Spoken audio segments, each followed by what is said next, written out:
Of the trying long march, the Red Army makes light. Thousands of rivers and mountains are barriers slight. The 5 serpentine ridges outspread like rippling rills. The pompous Wumeng peaks tower, but like molehills. Against warm cloudy cliffs beat waves of golden sand. With cold iron chain bridge, River Dadu is spanned. Glad to see the Min Range snow-clad for miles and miles. Our warriors, who have crossed it, break into broad smiles.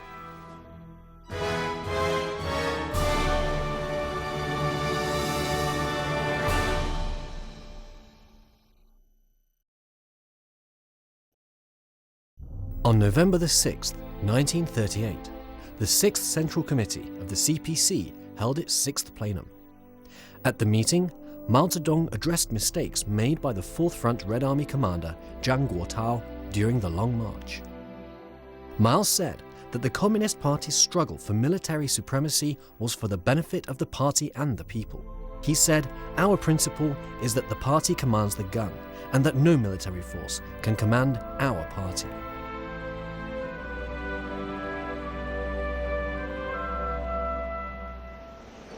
On June 12, 1935, after crossing Mount Jiajian, the spearhead of the Central Red Army reached Dawel, southeast of Maogong in Sichuan province.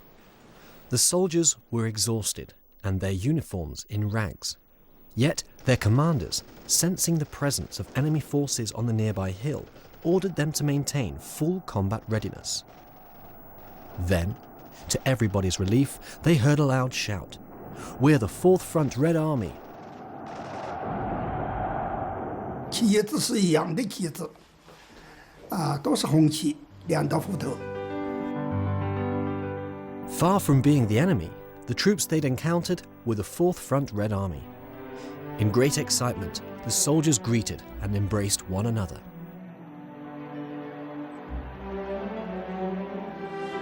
那些同志见到我们了，抱到一块就哭啊，那种革命阶级的感情呐，那简直是没得办法用这个来形容啊。高兴的不得了，跳的、蹦的、斗的。从一方面上，奉方面都很高兴。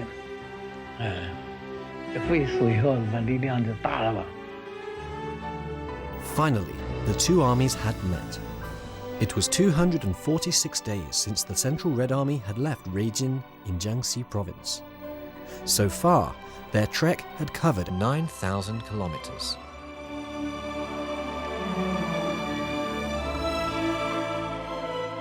The small wooden bridge across the Warre River was the stage on which the Red Army's two forces met. That evening, the ragged soldiers of the Central Red Army were treated to a celebration. Leading 4th Front Red Army commander Xu Xiangqian ordered his soldiers to prepare the warmest possible welcome for their comrades. Huge plates of yak meat, mutton, potatoes and barley were put in front of the officers and soldiers of the Central Red Army.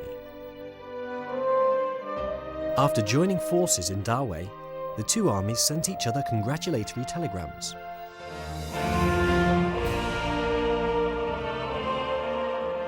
Three days later, Mao Zedong led the main force of the Central Red Army into the town of Maogong.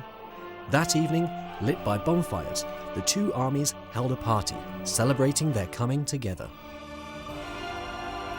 毛公呢，就是开个联欢晚会，也算是庆祝这个会师的会合呀，Mao Zedong and Zhu De both took the floor to address the gathering.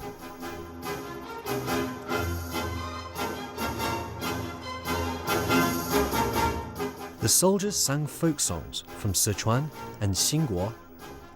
The evening ended with members of the Central Red Army performing a special song to mark the union of the forces. The long march of over 10,000 li, braving the hardships and obstacles, crossing mountains and rivers, carried by our iron will. Though many have fallen, we have finally come to this great reunion. Let's hold high our red flag and advance ahead. The whole of Maogong celebrated the union of the two forces.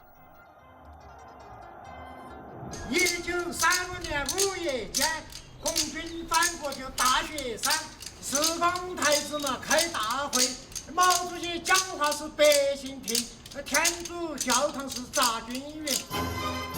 The Fourth Front Red Army's 30th Army had even prepared gifts for the Central Red Army. 没啥子东西我要的，有毛巾就拿点毛巾，有衣服的嘛就拿衣服。Fourth Front Red Army generals Li Xiannian and Zheng Weishan vacated the residences in town where they'd been living and moved to simple housing further away. They wanted the Central Red Army leaders to take over the better accommodation, and one morning, when they were still asleep, Commander-in-Chief Zhou paid them a visit. 金人员叫我们，总司令不让叫，他就坐在凳子上等，也不知等了多久。我醒了，金人员告诉我总司令来了，我赶快爬起来，蘑菇上拍下一只，就爬回去了。总司令非常和蔼可亲地说：“不要慌，不要着急，穿好鞋子，洗洗脸，我们再谈。”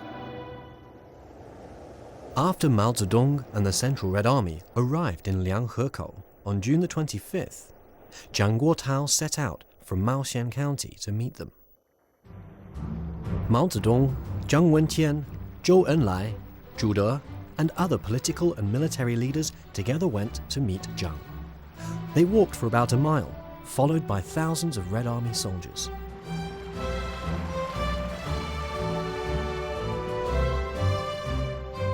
Mao Zedong personally wrote 3 slogans to greet the leaders of the Fourth Front Red Army. The Central and Fourth Front Red Armies are one family. By joining forces, we've shown that our Red Army is invincible. And welcome, Comrade Jiang.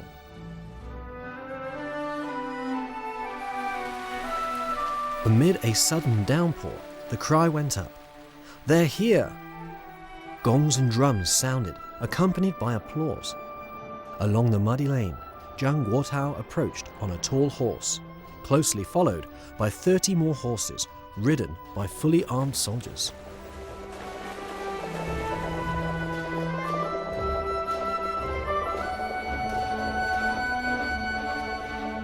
The moment that, throughout the long march, had been so eagerly anticipated, had finally arrived.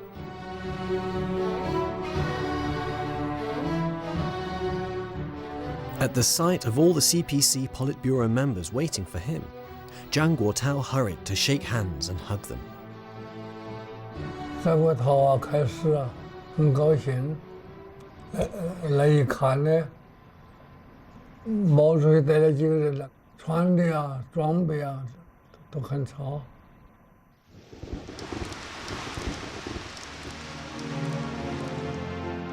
Jiang Guotao asked Zhou Enlai how many soldiers the Central Red Army had. Zhou replied bluntly, "When the Zunyi conference convened, we had more than 30,000, but now the number is less." In June 1972, Zhou Enlai recalled that moment. He told how, upon hearing this, Jiang's face changed. 我们一会话的时候，我们实有的力量是2万多人，他当时呢有8万多人，4比1，力量的对比4比1。4方面的力量到怎样的混军小了，就起了野心了，就想担任头头。In June 1935, the CPC Central Committee decided to rename the Central Red Army. It would henceforth be known as the First Front Red Army. The idea was to promote unity within the Red Army forces. On June the 26th, the CPC Politburo convened an enlarged meeting at Lianghekou, north of Maogong. It would discuss issues of strategy and direction following the union of the First and Fourth Front Red Armies. On June the 28th, the Politburo made the following decisions. The Red Army's main force would strike northwards to establish new Soviet areas in Sichuan, Shaanxi, Gansu, and Jiangsu. This would underline the strategic intention to resist the Japanese aggression in the north. Even though he endorsed the decision at the meeting, Zhang Guotao subsequently attempted to delay the Red Army's departure. He cited organizational issues related to the unified command. 他比他领多，他觉得你太威王啊，我应该指挥你，我应该领导你，他是这样的，要权，要什么呢？上到军委主席。 After the Lianghekou meeting, the CPC Central Committee ordered the First Front Red Army to march northward. But Zhang Guotao, having persuaded several people to propose to the Central Committee that he be appointed chairman of the Central Military Commission, then called for abandoning this plan. Instead, he urged a southward march. The CPC Central Committee rejected his proposal. However, in the interests of the Red Army's unity, it offered a compromise. On July the 18th, at a Politburo meeting in the town of Luhua, Zhou Enlai offered to resign from his position as political commissar of the Red Army in favor of Zhang Guotao. 把四方面军总指挥部啊提升为红军前的总指挥部。他原先四方面军总指挥部，他只是仅仅指挥一个方面军。红军前的总指挥部呢，他三军都可以，一方面军他也可以指挥。 当总指挥以后呢，分左路军、右路军提出想参加前进的话呢，他到了这个阿坝，他就不前进了，不走了。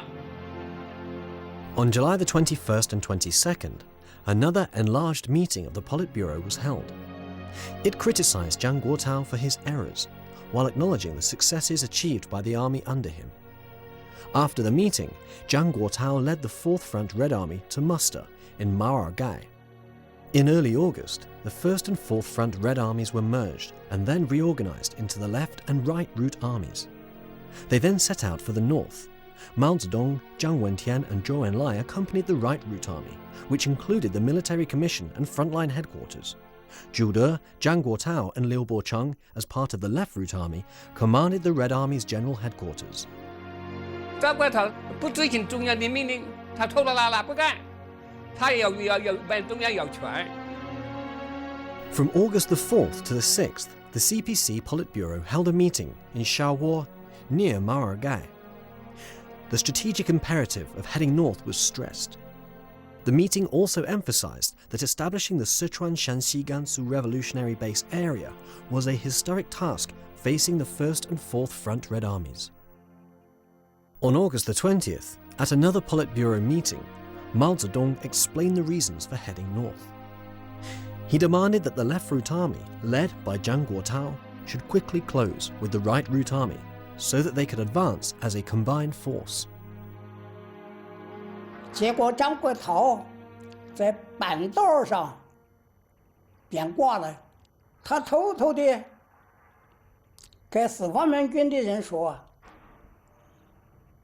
北上什么都没有吃的，南下吃大米去。” By late August, the left route army had crossed the grassland. The CPC Central Committee repeatedly urged Zhang to turn north, but he refused.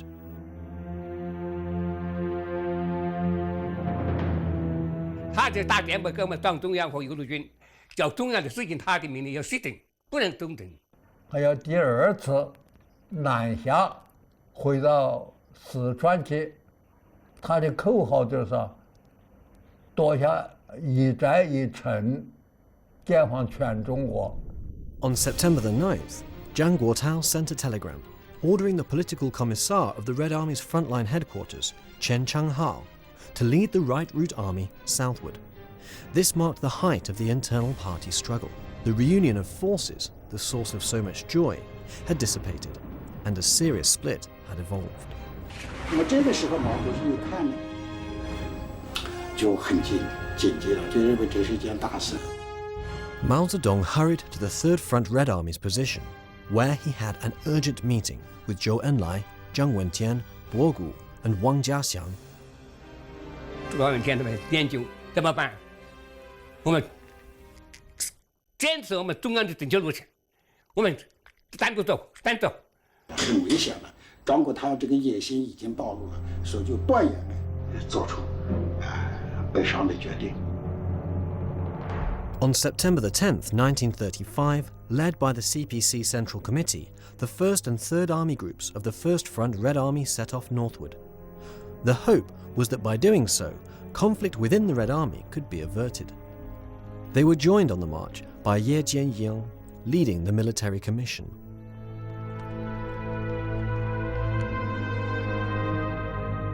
At this stage of the Long March, the most serious risks facing the party and Red Army were twofold. One was the threat from the enemy, the other was a breakdown in party unity.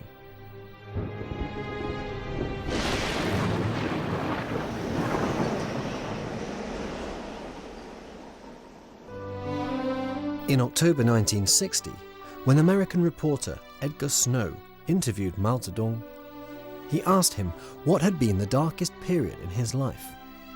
Mao replied that it was the fight with Zhang Guotao while crossing the grassland on the Long March. The party was facing a split, even internal conflict, which could have totally destroyed it.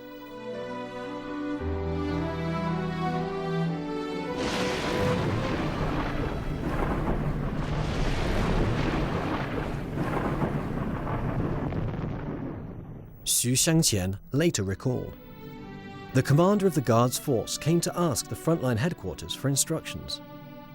The main force of the Red Army has gone, but we're still on the alert. Are we going to fight?" I said resolutely, "We cannot permit internal conflict within the Red Army. Tell them to follow orders. No matter what happens, no internal struggle." 副参谋长李泰带了队骑兵去追上了。毛主席对李泰讲了一段很感人的话嘛，我们北上，我们先行一步，我们做好准备。你们现在想不通，你们过一段时期想通了，再北上，我们也欢迎。 On September the 10th, 1935, the CPC Central Committee published a notice to the entire army explaining its northward strategy.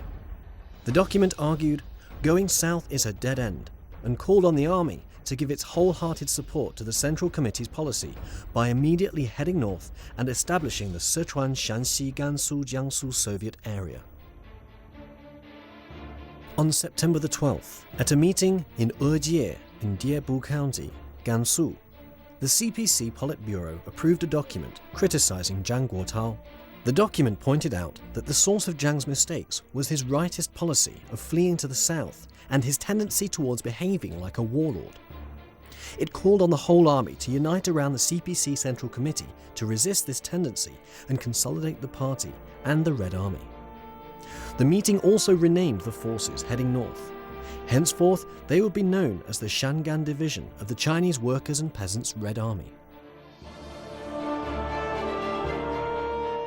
Red Army General Huang Kecheng later commented, "If not for Chairman Mao's resolute opposition to Zhang Guotao and his decisive leadership in taking the 1st and 3rd Army groups north to northern Shaanxi, and had he followed Zhang Guotao to the Xikang region, the Red Army would have faced the danger of total annihilation."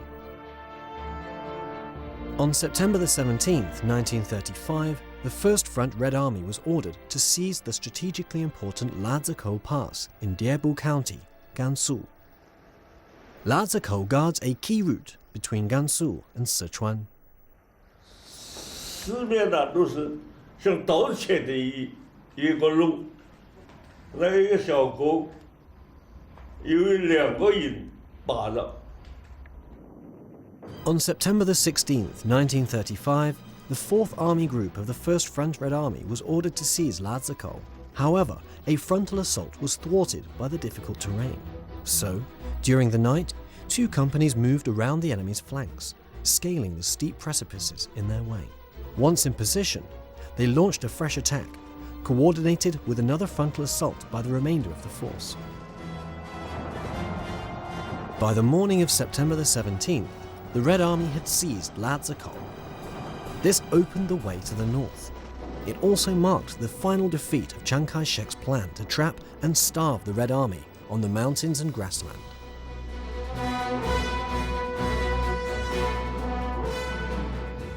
On September the 18th, the 1st and 3rd Front Red Armies reached Hadapu, south of Minxian County in Gansu Province. On September the 20th, Mao Zedong ordered his men to collect all the newspapers and magazines they could find. Eventually they came across what they were looking for. A newspaper which reported that Xu Haidong's 25th Army Group had joined up with Liu Zhidan's North Shaanxi Red Army. 是第一呢，马这个山坡的风景，哎，一看知道，哎呦，山坡有风景啊，大家高兴得很了，哎，非常高兴。 At the temple of Guanyu in Hadapu, a meeting was held of staff officers of the 1st Front Red Army. Mao Zedong addressed them, saying, "We should thank the Kuomintang newspaper. It informed us that there is a Red Army in northern Shaanxi. If we want to resist the Japanese aggression, we should first head for northern Shaanxi and Liu Zhidan's Red Army." Mao was impassioned. "Comrades," he said, "let's forge ahead. There are only 200 miles to northern Shaanxi. That is our destination, our headquarters." The Red Army, after breaking through the enemy blockade at the Weihe River, reached Bangalore. There, the Politburo held a meeting, at which it was formally decided to establish the Central Red Army's base in northern Shaanxi.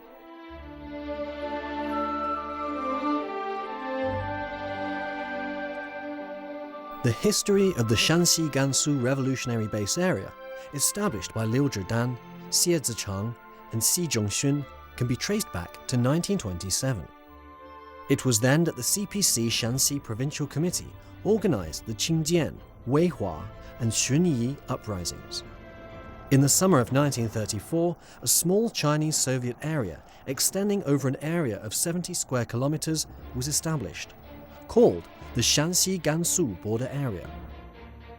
A Soviet government and revolutionary military commission were founded, with 21-year-old Xi Zhongxun taking the position of government chairman and 31-year-old Liu Zhidan that of president of the military commission. By the first half of 1935, the revolutionary base had been expanded to include more than 20 counties, with a population of 900,000 and covering a 30,000 square kilometer area. Through a series of military operations against repeated enemy attacks, the base's original guerrilla force had matured into the 26th and 27th Army Groups of the Red Army.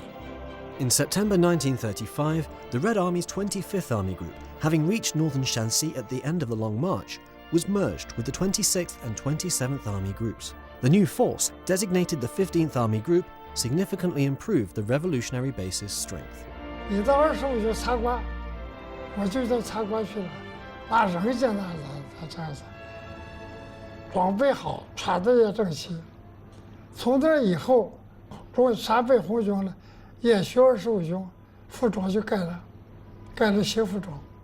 From emerging powers to expanding partnerships, from fighting poverty to combating climate change, booming economies, war-ravaged nations, and everything in between.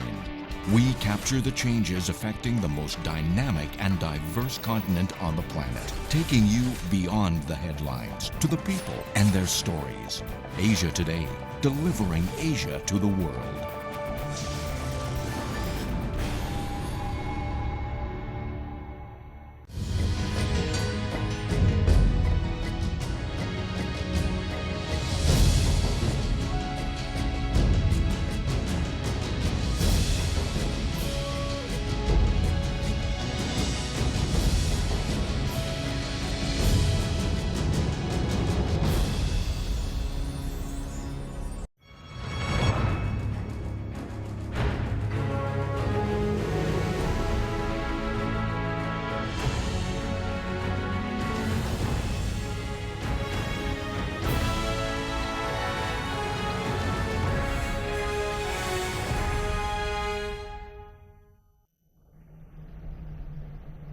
Reaching the Shaanxi-Gansu Revolutionary Base area from Hadapu meant having to cross Mount Liupan on the Gansu-Ningxia border. Mount Liupan was the last mountain the Central Red Army had to cross on the Long March. Beyond it, the revolutionary base would come into view.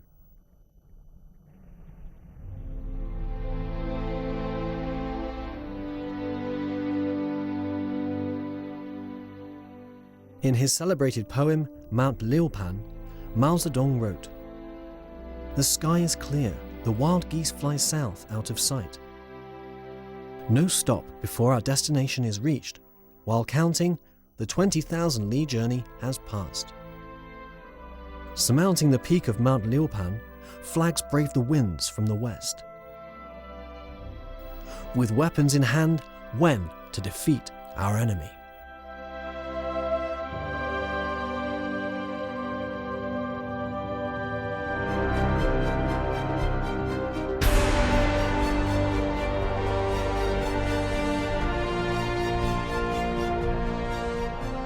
On October the 19th, 1935, the CPC Central Committee led its forces into the town of Wuqi in the Shaanxi-Gansu Revolutionary Base area, having crossed Mount Liupan. The weather was freezing cold, yet many of the Red Army soldiers were walking in bare feet. Dressed in a single layer of clothing, they were cold and exhausted. Aware that a Kuomintang army was in pursuit, and ignoring his own fatigue, Mao Zedong immediately convened a meeting. At it he said, "Once in the northern Shaanxi base we are home, but we mustn't bring our tail into the revolutionary base."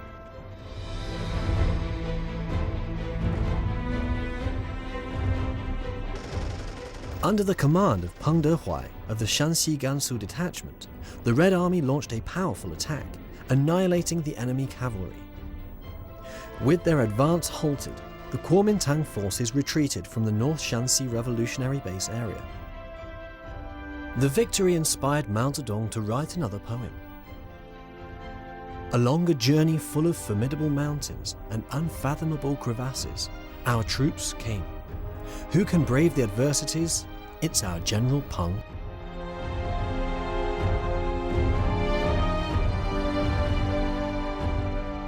Thus, the Central Red Army successfully completed the 12,500 kilometer long march. In early November 1935, it joined forces with the 15th Army Group in Ganquan.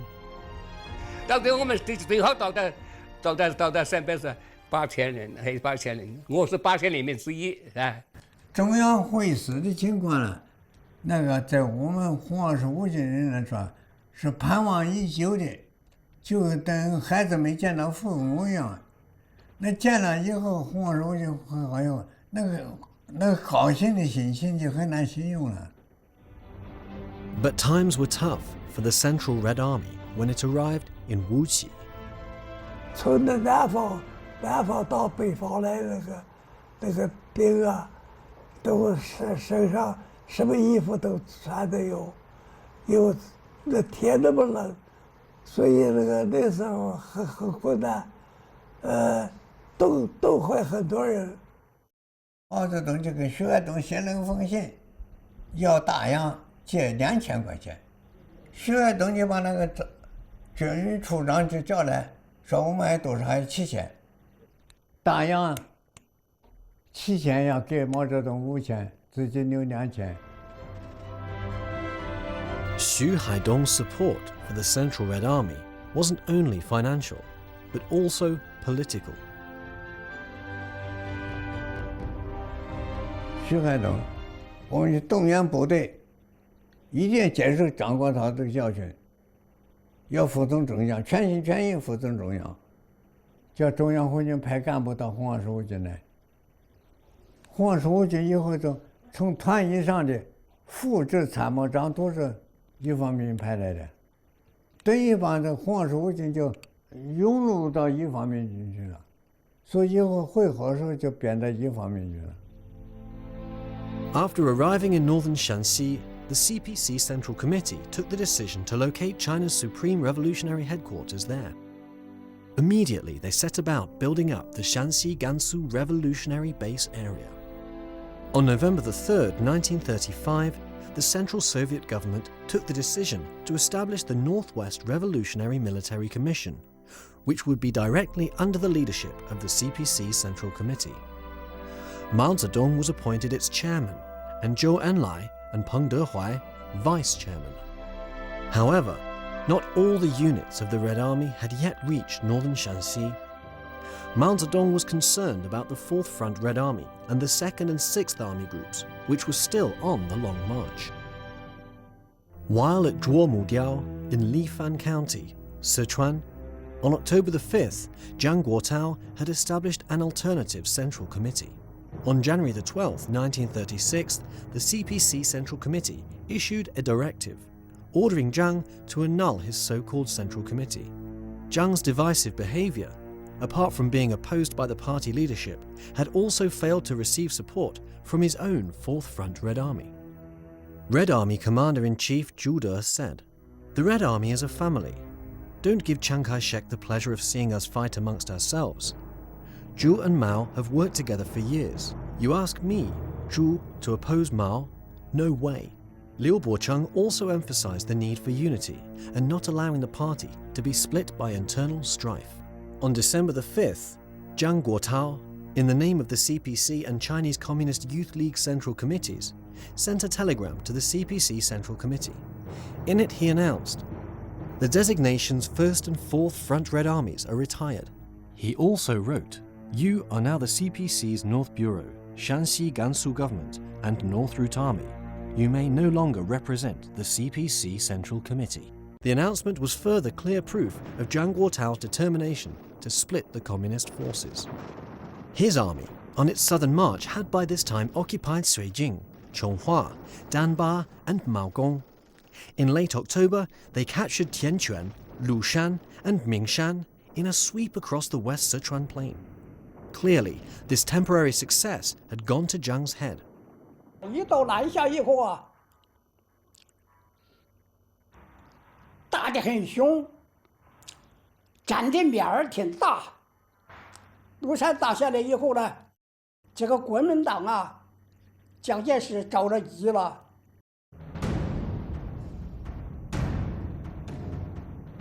With western Sichuan lost, Chiang Kai-shek feared an attack on Chengdu. He hurriedly ordered Xue Yue to launch a counter-offensive. Meanwhile, Liu Xiang mustered a large force in Mingshan and areas to the west. In all, 80 Kuomintang regiments were ready for battle. Oblivious to how the situation was unfolding, Jiang Guotao gave the order to go on the offensive. At first, things went well, and the Red Army seized Baizhangguan, a key town to the northeast of Mingshan, opening the way to Mingshan itself. However, the offensive began grinding to a halt in the face of the enemy's superior strength. Protected by air cover and heavy artillery, a dozen Kuomintang brigades launched an onslaught from 3 sides against the Red Army's advance units. 我们那个时候的武器，最多就是机枪，连迫击炮都很少。可是国民党呢，有机枪，有小炮，还在天泉那里啊，他还开着铁甲车。敌人的飞机啊，每天天不亮就从成都、从雅安，还有机场出发，就到飞到我们阵地上面去，轮番进行轰炸扫射，确实很严重。有时候我们北展馆打仗的时候啊，是一个连都打光了，没有了。我那个时候是鼓励是啊，那一个团打的就是那个400-500人啊，400-500人退下来，你不能打了嘛，退下来泻药部队上来了，啊，又要我带2个团去打泻药的18个团。在我们那个阵地前面，那是稻田嘛，稻田里面，地根上、山洼里、山坡上都是死尸，那个仗打的是很那个的。后来呢，敌人他力量强，他攻进了白色了，他攻上来了，那个白色就打肉搏战嘛。所以你看那个房子里面，房子墙上、墙壁啥的，到处都是血迹。In 7 days of fierce fighting, the enemy suffered more than 15,000 dead, compared to 10,000 on the Red Army side. But eventually, having run out of ammunition, the Red Army was forced to withdraw.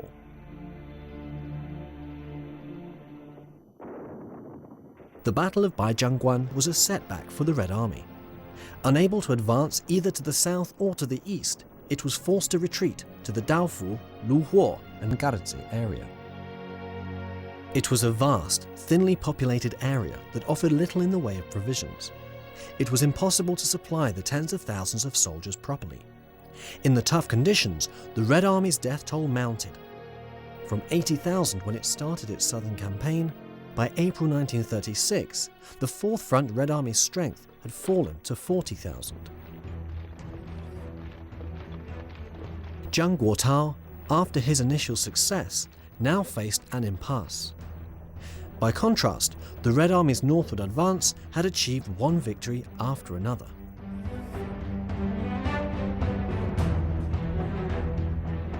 Following the union of the First Front Red Army with the 15th Army Group, Chiang Kai-shek hurriedly transferred a huge force to besiege the Shaanxi-Gansu revolutionary base area. Between November the 21st and 24th, 1935, the First Front Red Army, operating around the town of Zhou, inflicted a series of defeats on the Kuomintang forces in the area.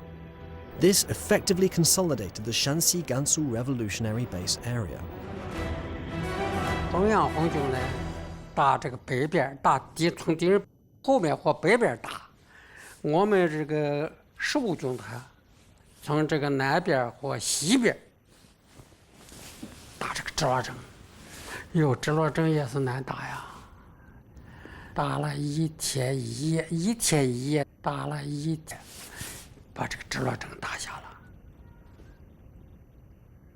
把那个109师消灭了。 The Battle of Zhou paved the way for the CPC Central Committee to establish northwest China as the center of revolutionary activity in the country.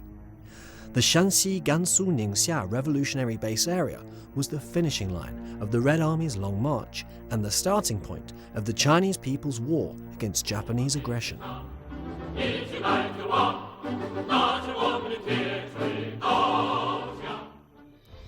From December the 17th to the 25th, 1935, the CPC Central Committee's Political Bureau held a meeting at Wayaobu. It adopted a document called the Decision on the Current Political Situation and the Party's Tasks. On December the 27th, Mao Zedong issued a report entitled On the Tactics for the Anti-Japanese Imperialism Campaign. The CPC's decision and Mao's report analyzed the changes in the relationships among China's different social classes since Japan launched its aggression in China. They proposed that the party's basic strategic task should be to establish a broad national united front against the Japanese. In February 1936, the First Front Red Army launched an eastern expedition. The ultimate aim was to confront the Japanese forces in the east. In the course of the operation, the Red Army, by defeating Yan Xishan's Kuomintang army, was able to consolidate the northern Shaanxi Soviet area. In May, the 1st Army Group was ordered on a western expedition, while the 15th Army Group was sent on another eastern expedition.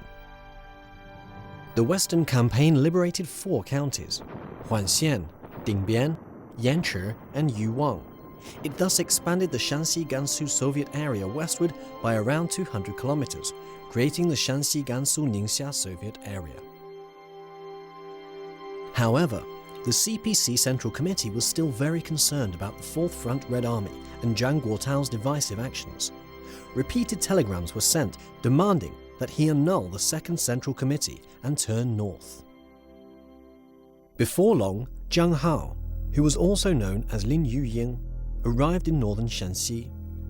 He'd been sent to the Soviet Union as a CPC representative to the Communist International, or Kuomintang. He dispatched a telegram to Zhang Guotao conveying the Kuomintang's high appraisal of the Central Red Army's achievement in reaching northern Shaanxi. In response, and under further pressure from the CPC Central Committee, on June 6, 1936, Zhang Guotao announced the annulment of the Second CPC Central Committee. On November 19, 1935, a force of over 17,000 belonging to the Red Army's 2nd and 6th Army groups had set out on a long march from Sanzhi County in Hunan Province. En route, they received a telegram from Zhou and Zhang Guotao requiring them to head north across the Jinsha River and join forces with them. 后来我听说是中央的指示，要26军团到4方面军那里，同4方面军一起北上抗日。 In late March 1936, the 2nd and 6th Army groups set out from Panxian County, passing through Lijiang and Shigu in Yunnan Province, then heading north, crossing the Jinsha River and 3 snow-capped mountains. On July the 1st, they reached Gardze, where they joined forces with the southbound 4th Front Red Army. The CPC Central Committee sent the 2 armies telegrams, congratulating them on joining forces and expressing the hope that they would head north to the Shaanxi-Gansu Revolutionary Base. There they could join forces with the 1st Front Red Army and help consolidate the revolutionary base in northwest China. The Central Revolutionary Military Committee issued an order. The 2nd, 6th and 32nd Army groups of the original 1st Front Red Army would be combined to form the Chinese Workers' and Peasants' Red Army's 2nd Front Red Army. He Long would be the commander-in-chief and Ren Bishi its political commissar. After joining forces in Gardze, Zhou and Liu Bocheng informed He Long, Ren Bishi and other commanders about Zhang Guotao's actions. They explained that Zhang was attempting to split the party and army. The arrival of the 2nd and 6th Army groups had strengthened their position in the confrontation with Zhang and had played a key role in maintaining unity within the CPC and Red Army.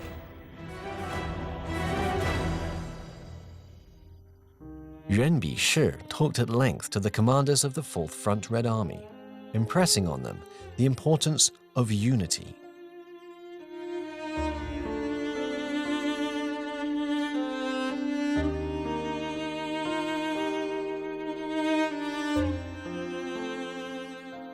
He Long had a unique way of dealing with Zhang Guotao. In 1961, He recalled, "At the celebration to mark the union of our forces, I sat next to Zhang Guotao. When he got up to give a speech, I said half jokingly and half seriously, 'Guotao, please only talk about unity, not splitting, or watch out for my gun.'" 他的讲话，讲一句话讲得很有名。他这个话是针对中国头讲，中国头不是分裂党嘛？他叫任何人离开了共产党的领导，名字叫做干不成。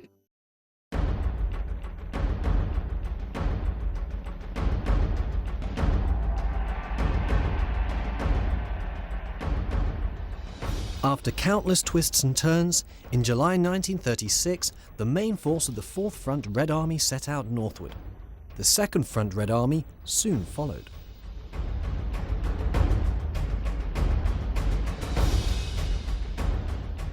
On orders from the CPC Central Committee, the 1st Front Red Army began preparing for the arrival of the 2 forces. The day when the 3 Red Armies would unite was not far off.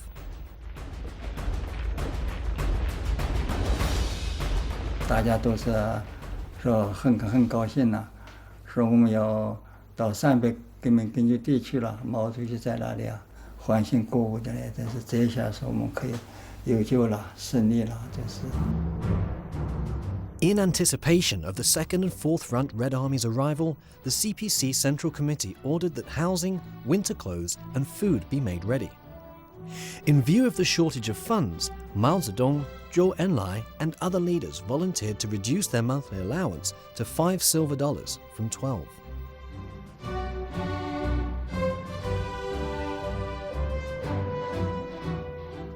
In September 1936, Mao Zedong and Peng Dehuai ordered the 1st Army Group to the southwest of the Shaanxi-Gansu Ningxia Soviet area to meet the 2nd and 4th Front Red Armies.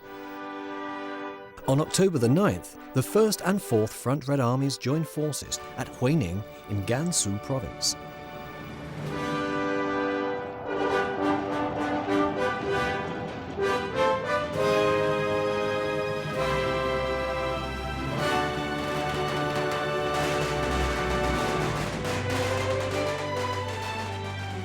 On October the 22nd, the 1st and 2nd Front Red Armies joined forces at Jiangtaibu in Ningxia. This marked the end of the Red Army's 2-year-long march.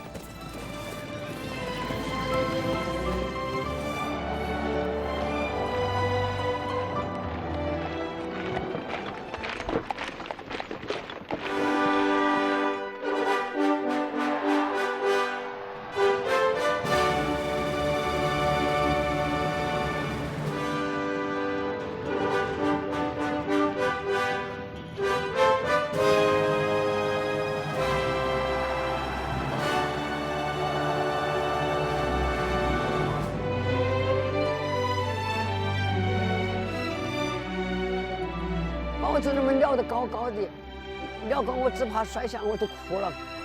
哎呀，喊口号，喊了口号，共产党万岁啊！打倒国民党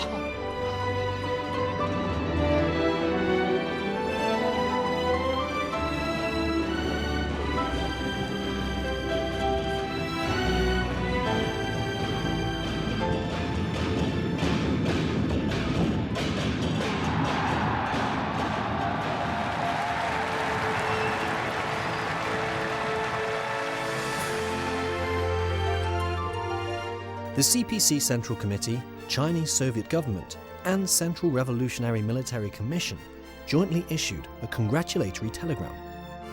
Our reunion has sent out the message that the Japanese imperialist barbaric aggression in China is going to be met with the most powerful counterattack from our whole nation, and that the Chinese nation's anti-Japanese united front and anti-Japanese united forces are the strongest foundations.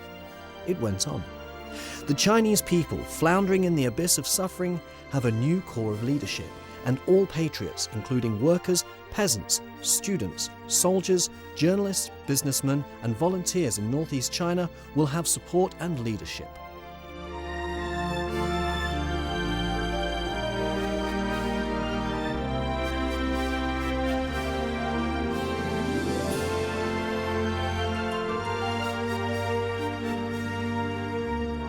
The reunion of the three Red Armies signalled the victory of the CPC and Red Army's strategy of going north to confront the Japanese. It was a victory also for the CPC and the Red Army in their efforts to maintain unity, oppose division, and focus on the interests of the whole. And it was a victory too for the coordinated action and unification of the party and the Red Army. October the 30th, 2014. President Xi Jinping points out at a conference on political work in the military, adherence to the party's absolute leadership over the army is the soul of a strong army. To secure the army's soul firmly is the core task in military political work, which should never be shaken. We must recognize the important position and role of our army's political work, passing down the excellent traditions shaped by generations of the founding fathers with their blood and lives.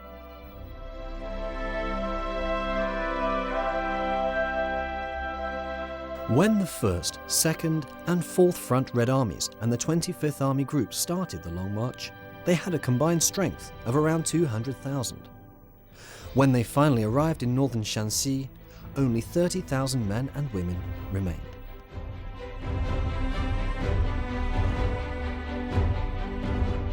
The rows of gravestones and the heroes' names are the most solemn demonstration of the CPC's beliefs and conviction, and the most vivid and powerful witness to the Red Army soldiers' discipline and courage.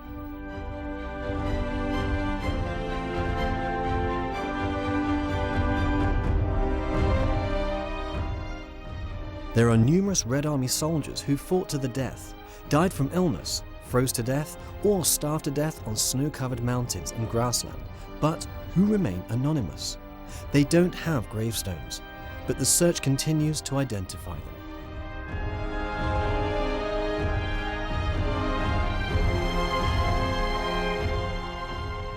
The Red Army soldiers, whether they survived the Long March or died on it, have created, with their blood and lives, the most magnificent epic of the Chinese Revolution.